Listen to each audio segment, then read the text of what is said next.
Good morning. Good to have you with us. I'm Joe Fryer. And I'm Savannah Sellers. We are going to begin this Tuesday morning, of course, with the ongoing war in the Middle East. Iranians are celebrating their new supreme leader, Mojtaba Khamenei. He's the son of Ayatollah Ali Khamenei, who was assassinated in an airstrike 10 days ago.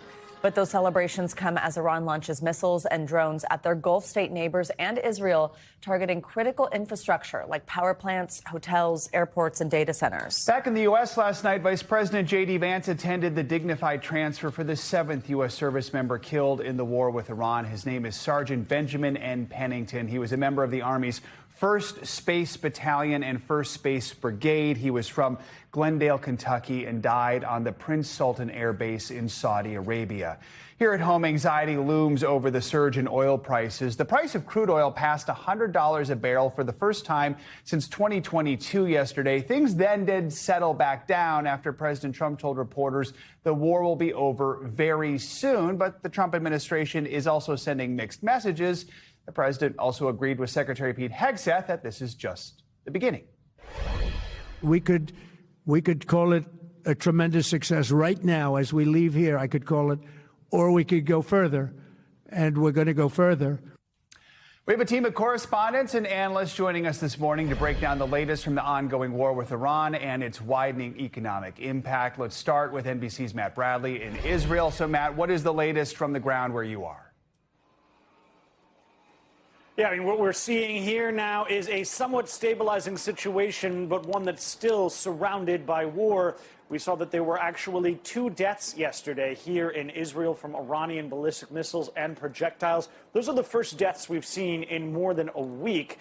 As we've heard from the IDF, that the number of missiles per Iranian salvo has really decreased. And people that I've been speaking to who are close to the security establishment here say that while we're still getting alerts all day long, all night long, we're not seeing the same kind of ferocity, the same number in each salvo as we were before. In many ways, that is part of the Iranian response. By firing smaller numbers of missiles, it makes it easier for those missiles to evade some of Israel's formidable air defenses. Now, the number of injuries has continued to remain about in the hundreds. Important to note here, guys, when we talk about injuries, the vast majority of people who have been injured in the past week here in Israel have been injured trying to run to those shelters by tripping and falling or having a panic attack or a heart attack in some cases. There have been motorway accidents that have hurt or even killed people because of these sirens. That's about 3 times the number of people who have been injured trying to get to those shelters than those who have been injured actually having to take in those missile launches and getting injured from shrapnel or other things. Matt, Iranians have gathered to celebrate their new supreme leader over the past several days. Tell us, though, about the response from the U.S. and Israel to this choice, Mojtaba Khamenei, his appointment. Yeah, we haven't heard much from Israel about this. This was something that was widely anticipated even long before October 7th and the attacks on Iran over the past couple of years.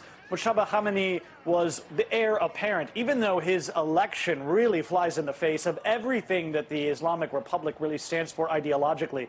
Their constitution expressly forbids inherited succession of power, simply as a result, as a reaction to the regime that this regime ousted, that of the Shah, where power was passed from father to son. Now, President Trump, not happy with this selection. He said, I'm not happy. He's also said that, that this is something that he was against.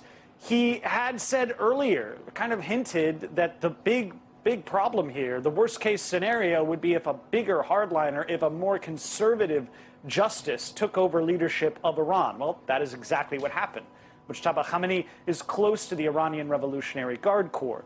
He is very much against the reformers in the Iranian government who have made real entreaties to the West, in part by pledging to curb Iran's nuclear program. This is exactly the kind of person that experts had warned